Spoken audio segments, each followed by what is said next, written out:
like to welcome you all here tonight to tonight's roundtable event. Tonight is jointly sponsored by e.law, Lawyers Weekly, and my company, which is ExpertsDirect.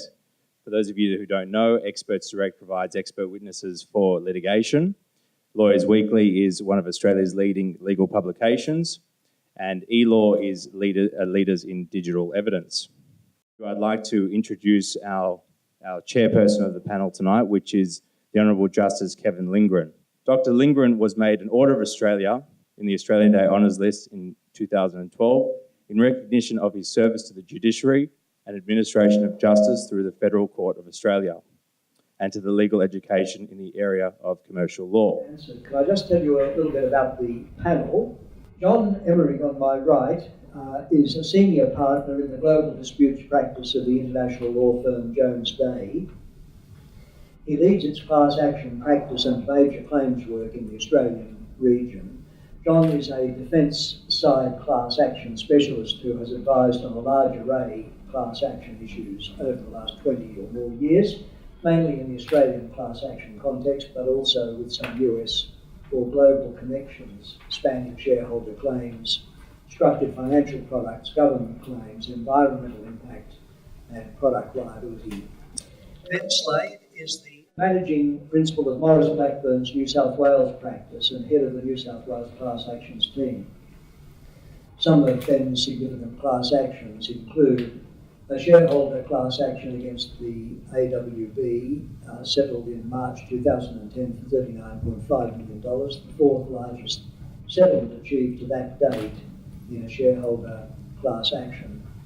A class action against Amcor and VZ for over 1,600 businesses claiming compensation for victims of Australia's largest price-fixing cartel. Allison Stanfield of e.law on my far right is an expert and pioneer in the field of digital evidence. She was one of the first to recognise the analysis of electronic filing vis-à-vis hard copy as the way of the future in the legal profession and court litigation.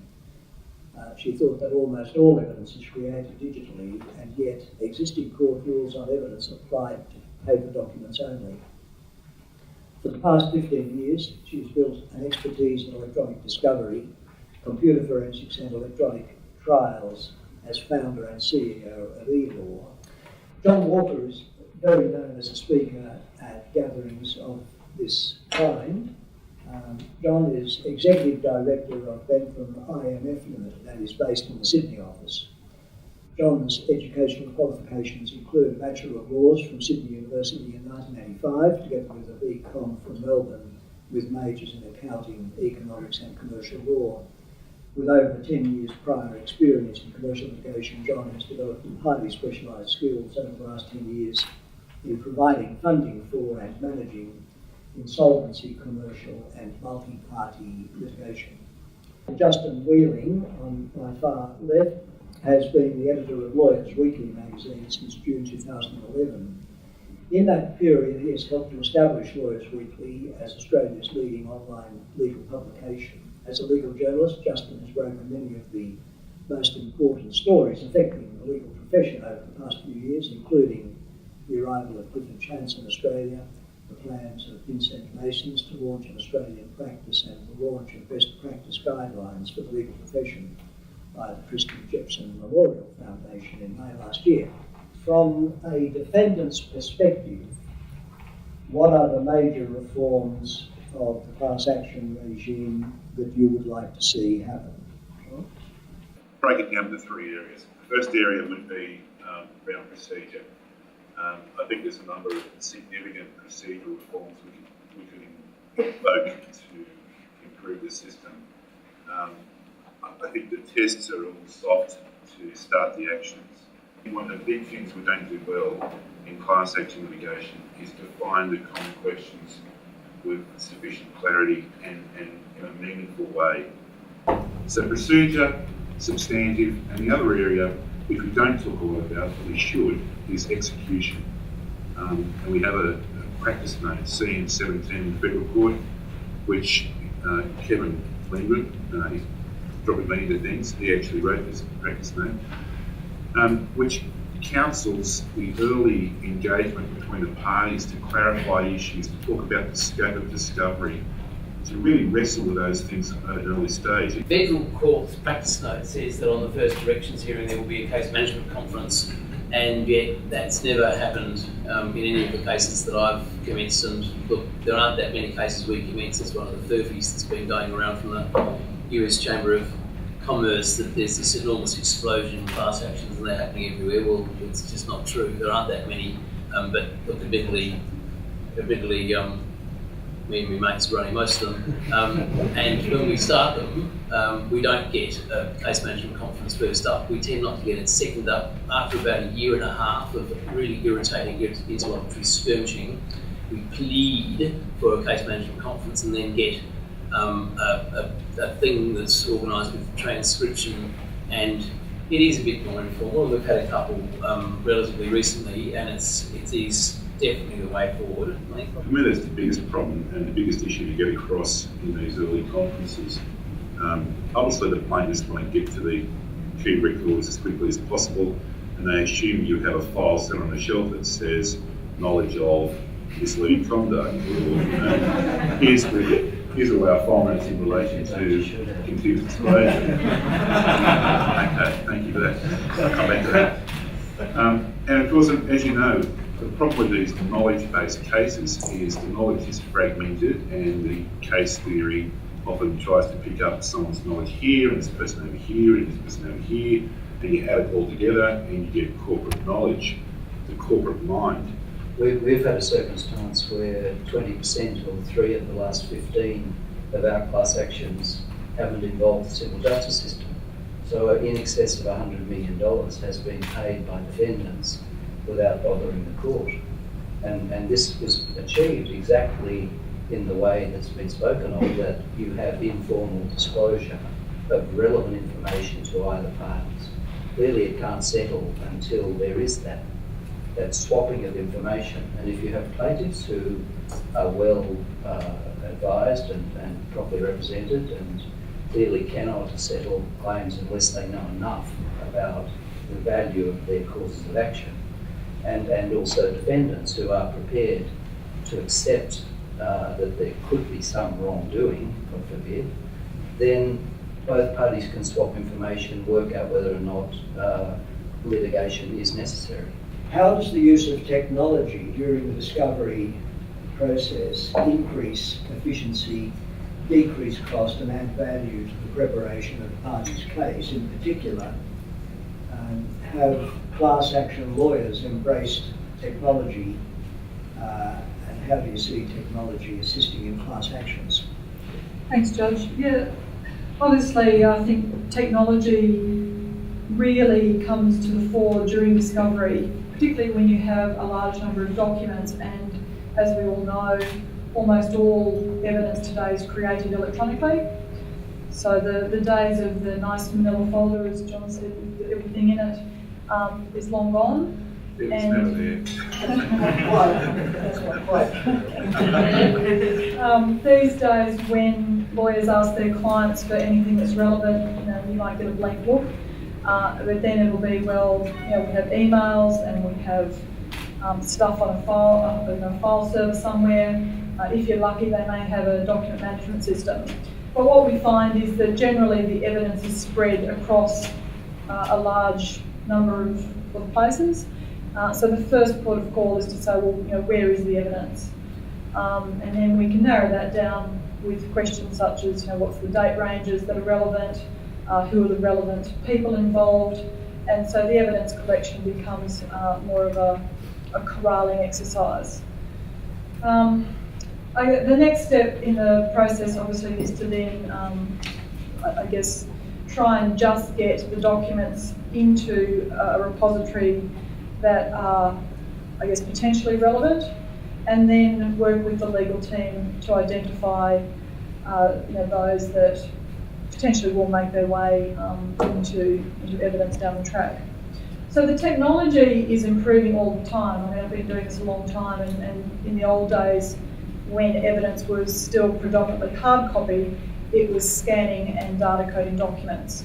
Now, as I said, it's all about obtaining electronic evidence in the first place, and you can really use the technology to use the power of the content in those electronic records. And what I mean by that is, as I said before, dates, so that you can filter on date ranges, but also searches. And I'm sure you all know the power of a keyword search. But a keyword search can be somewhat limiting. You get more than what you're looking for, or you may miss things because you don't know what you're looking for. And technology really helps if you don't know what you're looking for. And the technologies that we're looking at today analyse every word in every document, and then it can assist by throwing up, I guess, pools of documents that are of like concept or a similar subject. To give you an example, we use a demo case that uses the Emmerig data set. And so if we put to the data set a term such as fraud, it will come up with Arthur Anderson or off the books. But it will also, if you look a bit more closely in the terms that are thrown back, it comes up with a number of Star Wars characters, which was some project names that were given in some of these things. So if you don't know what you're looking for, you may see Project Jedi and wonder what that's about. And if you actually go in and actually review some of the documents which have been corralled together, that may lead you down a train of inquiry, potentially which you haven't considered before. So the benefits of the technology are that it allows lawyers to, I guess, cut to the chase a lot more quickly. It means that, if you don't know what you're looking for, you can, again, cut to the chase more quickly. It brings documents that are similar together so that your review is done much more in a much more targeted way, so you can get senior people looking at potentially relevant documents straight away and leave the potentially not relevant documents down the track or to more junior people. So when you compare that to the old days of paralegals sitting there and going through documents one by one, you can see the time savings there. I think the major benefit, though, is once you've done that review and analysis, and as John mentioned before, you may have to try and piece together the evidence. So, one person might be doing one thing and another person's doing another thing, and then you've got documents that go to prove a number of different things. Well, the power of the technology comes into the fore again there by allowing you to cross-reference the workflow. So, for example, we've got a case at the moment where there's many companies, many payments, many invoices, many bank statements, and they all have to be, the lawyers have to review those and put them against companies, payments and so on. But if you can imagine having to do that in hard copy, you'd have to have numerous copies of everything. Different colour schemes, different post-it notes, and it would, it can be a nightmare. The technology makes all of that really easy, and you can, again, see the cost savings there by really saving a lot of time. And I think it really allows you to get on top of your case much more quickly and much more effectively. I'll be keen to see others share this view in their experience. The technology is fantastic, but and with all of the stories when I first started, a big case was an office full of papers. Then the next generation big case would have been a room half this size and a room this size, and HOH came along and all the papers laid side by side on HOH. If you've done that, ran for 45 kilometres. I mean, you can read this. Another recent one, 2.5 million records. I mean, these are impossible numbers. And technology and the complex searching that can be done now to try and filter and get to things. In some ways, it's actually given us a reason not to tackle the problem, because we're finding ways to make it possible to access all this electronic material. It just seems to me some of the solutions around need to be worked on a bit more. One solution is don't give discovery. We've seen that in the Equity Division in Sydney. That's an extreme solution. defendants kind of like that usually. But there's a lot more, it seems to me, that can be done around that issue. We just need a lot more attention around the discovery stage of it. One of the problems with discovery is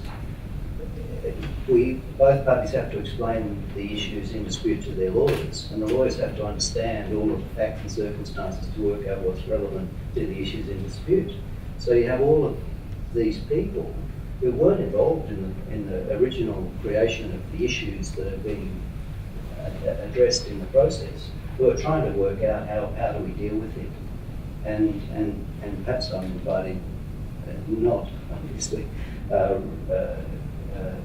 any mass reform in the civil justice system, but a way of potentially taking out the adversarial process involved in discovery and trying to have onuses or obligations which are perhaps more efficient than this fishing expedition and this, I have to go and trawl the ocean for all these documents. That's clearly in no one's interest. I'm a big believer in the concept that we probably need to make more cost orders against the plaintiff in relation to discovery. In that, let me finish. In that, I think there's a reasonable degree of discovery that can be requested.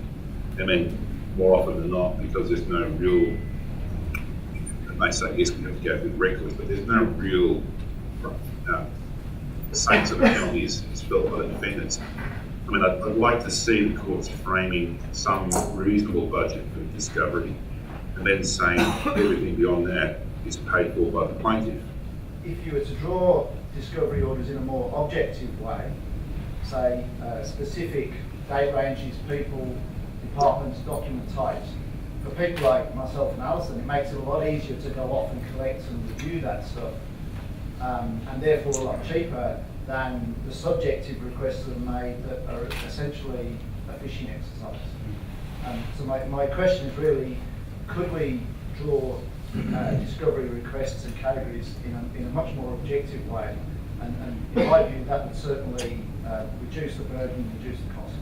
There are other options. John's mentioned the possibility of deposing company executives to identify how the documents are sorted out and therefore enable us to get the categories clearly identified. But also we should, I think in some circumstances, have opportunities where independent court-appointed experts can be enabled to go into the company and to search the databases information to come out with documents that do those things on standard discovery rather than just relying on the defendant to do it. And there may be some cost shifting there. I'm not enormously excited about cost shifting, of course, because it means shifting onto my side of the transaction, but there are some circumstances where cost shifting may have to be accepted by us. There are documents identified that are relevant and really critical to the case. Then the technology is such that you can throw it back out to the data set and say, well, show me any other documents that are like this. And that saves an enormous amount of time. And so if you can find those critical elements and then say, well, what's the pool we're looking for here, that can really come to the fore as well. We've got a couple of very modest panel members here. There's been a bit of discussion tonight about what's happening in the area and the club, people who are practicing in class actions, but of course there are plenty of other people who are getting exposure to class actions either as potential plaintiffs' lawyers or defendants' lawyers. I've chaired the Law Council's Federal Court Liaison Committee now for nearly 20 years, and I'm very proud of the fact that that work that's been done by people like Ben and John and other members of the committee has culminated in a thing called the Federal Court Case Management Handbook, which received imprimatur of the Chief Justice 2 years ago when it was launched, and tries to bring together best practice and procedure commentary in the federal court. It's not a substitute for books that look at rules, and it's not a substitute for books that deal with substantive law.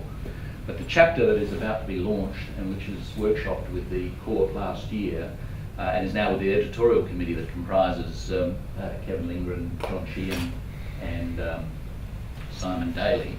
Would you please just join with me in thanking our panel members, all of them, for the great contribution that they've made tonight.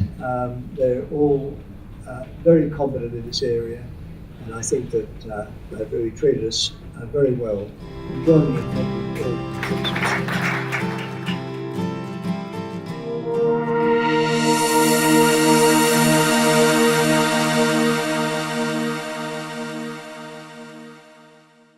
Yeah.